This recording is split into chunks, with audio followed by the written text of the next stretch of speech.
Question का मतलब समझ में आया। ये क्वेश्चन बहुत बढ़िया है। रिबाउंड एनर्जी इसको बोला जाता है। क्या बोला जाता है? रिबाउंड। देखो क्वेश्चन किस पर बना हुआ है? एनसीईआरटी। बात न करिए, आशीष से बात करने लगे। एनसीईआरटी में तो ग्राफ पूछ लिया है।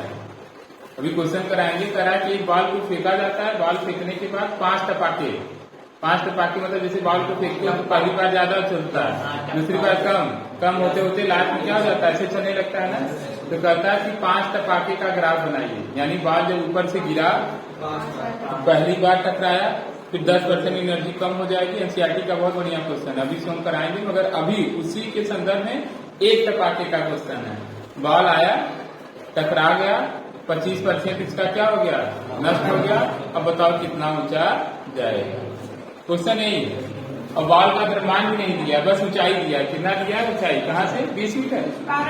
12 मीटर ऊंचाई से गिराया जाता है। कितना % लॉस हो रहा है? 25% लॉस हो रहा है। तो बताओ कितना ऊंचा जाएगा? देखो हाँ, कारण अभी हम बता दे रहे हैं, पहले ये समझो। चलो बॉल को यहाँ से गिरा दिए। ये बताओ, अगर बॉल को यहाँ से यहाँ तक लाया जा रहा है, कोई कार्य करना पड़ेगा? नहीं। आप तुरंत कहेंगे सर किसके विरुद्ध? जो ला रहा है वो तो कर ही रहा है, मगर गुरुत्वाकर्षण बल के विरुद्ध किया गया कार्य क्या है? 0। क्योंकि गुरुत्वाकर्षण बल कहाँ लग रहा है? इधर। डिस्प्लेसमेंट विस्थापन इधर 90 डिग्री। ये बताया हूँ।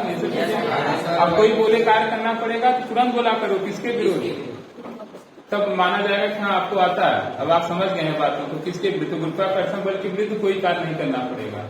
जो ला रहा है वो कर रहा है, मगर वो जो फोर्स है गुरुत्वाकर्षण, उसके विरुद्ध कोई कार्य नहीं है। क्योंकि बल और विस्थापन के बीच का कोण कितना है? चलो, कितनी हाइट है इसकी? 12 मीटर इसकी हाइट हो गई।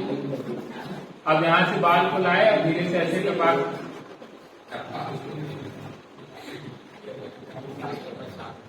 ना, और ये धरातल से टकरा गया। जैसे ही टकराएगा इसकी ऊर्जा कुछ नष्ट हो जाती है। क्यों? क्योंकि टकराने पर 2 ऊर्जा जनरेट होती है।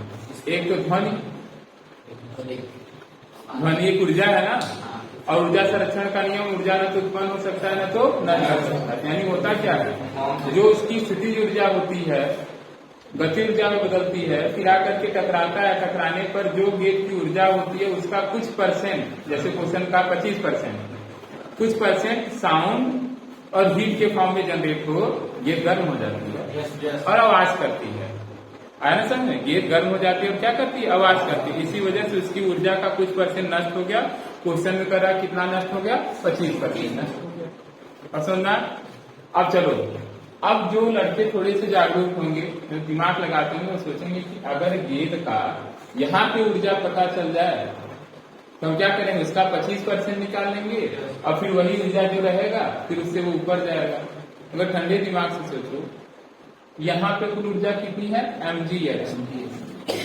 और ये जो आपका है यांत्रिक ऊर्जा संरक्षण का नियम, वो कहता है कि कुल ऊर्जा हमेशा क्या रहेगा? नियत रहेगा।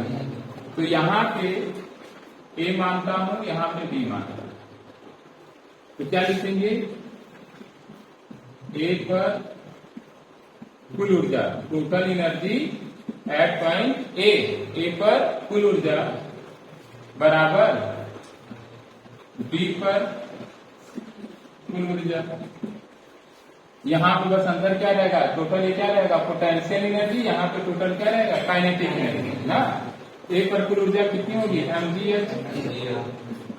और B पर कुल ऊर्जा क्या हो गई? Kinetic energy. नहीं समझा? द्रव्यमान नहीं दिया, ऊंचाई दिया, जी दिया, ले लो। जी की वैल्यू 10 ले लें और एस की वैल्यू कितना है? 12 है। चलो काइनेटिक एनर्जी इसका पता चल गया। कितना हो गया? 1440 ना। नहीं, द्रव्यमान कहाँ पता है? 120 यानी 120 है ना। आ गया। अभी टकराया नहीं है, इतनी ऊर्जा से टकराने वाला है, मगर बचा कितना? 25% नष्ट हो गया। अब लड़के क्या करेंगे, इसका 25% निकालेंगे, फिर इसमें से माइनस करेंगे शेष ऊर्जा। मत करो, 25% नष्ट हो गया तो बचा कितना, 75%। तो डायरेक्ट इसका 75% न कर लें, एक बार 25% निकालोगे। अच्छा चलो यहाँ समझो, 100 है, 100 का 25% निकालो, 25/100, 25 आया, कितना बचा, 100 माइनस 25, 75 आया।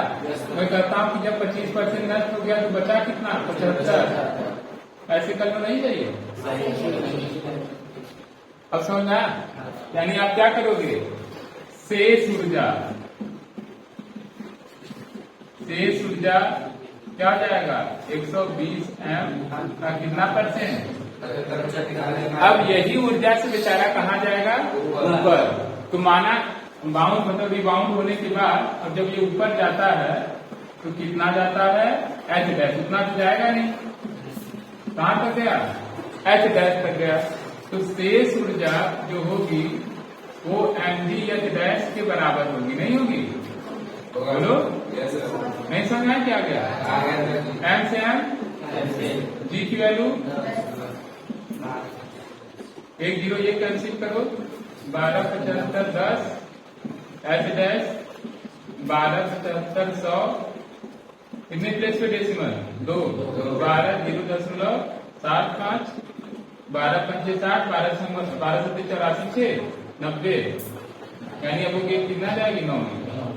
कितना जाएगी, 9 मीटर जाएगी। नहीं समझा, आया ना। इसमें देखो कॉन्सेप्ट कहाँ लगा। अब मान लो फिर ये पहला रिबाउंड हुआ, बेचारा आया था 12 से, फिर कहाँ गया, 9, फिर आगे फिर आएगा नीचे, फिर 25% लॉस होगा, फिर ऐसे करते जाएंगे ना, तो हर बार आता जाएगा। एनसीईआरटी में क्वेश्चन जानते हो, अब मुझे कंफर्म नहीं आता एक्सरसाइज में आप लोगों के, उसमें ग्राफ बनवा दिया है टाइम और ऊंचाई के बीच, टाइम और ऊंचाई के बीच या वेग के बीच ऐसे ग्राफ बनवाया है। तो आप निकालेंगे कि हर टाइम पे इसकी कितनी ऊंचाई है, 1 सेकंड की कितनी ऊंचाई, 2 सेकंड की कितनी ऊंचाई, 3 सेकंड की कितनी ऊंचाई, आगे नहीं समझे, तो ग्राफ प्लॉट करा जाएगा जब वो क्वेश्चन आएगा तब। मगर अभी जो क्वेश्चन है समझ में आ गया। अभी का क्वेश्चन क्या है, गेट को 12 मीटर की ऊंचाई से गिरा रहा है, टकराने के बाद 25% उसका लॉस हो जा रहा है। तो बताओ टकराने के बाद कितना ऊंचा वो जाएगा। तो कैसे निकाले, गेट जब 12 मीटर की ऊंचाई पर था तो ऊर्जा कितनी थी, mgh, तो वही ऊर्जा किसी उधर जाएगी, यहाँ काइनेटिक। फिर 25% लॉस हो गया तो बचा कितना, 75%। उस ऊर्जा का 75% बराबर क्या हो गया, नई ऊंचाई mgh डैश, सॉल्व करे 9 मीटर आ गया। नहीं समझ रहा, आ गया ना। हाँ क्या क्या, हाँ 2 डब्बा का वैसे करते चले जाओ, आया ना। मैं अभी एक का कराया हूँ, एनसीईआरटी का क्वेश्चन बता रहा हूँ ना, आएगा तो पूरा ग्राफ बना के बताऊंगा उसका। ये समझ में आया नहीं है। मेन कॉन्सेप्ट कहाँ अच्छा लग रहा है, जब हम 25% नहीं निकाल रहे हैं, डायरेक्ट क्या 25 लॉस हो गया, 75 बचा ना, उससे कर लोगे तो आपका टाइम मिलता है।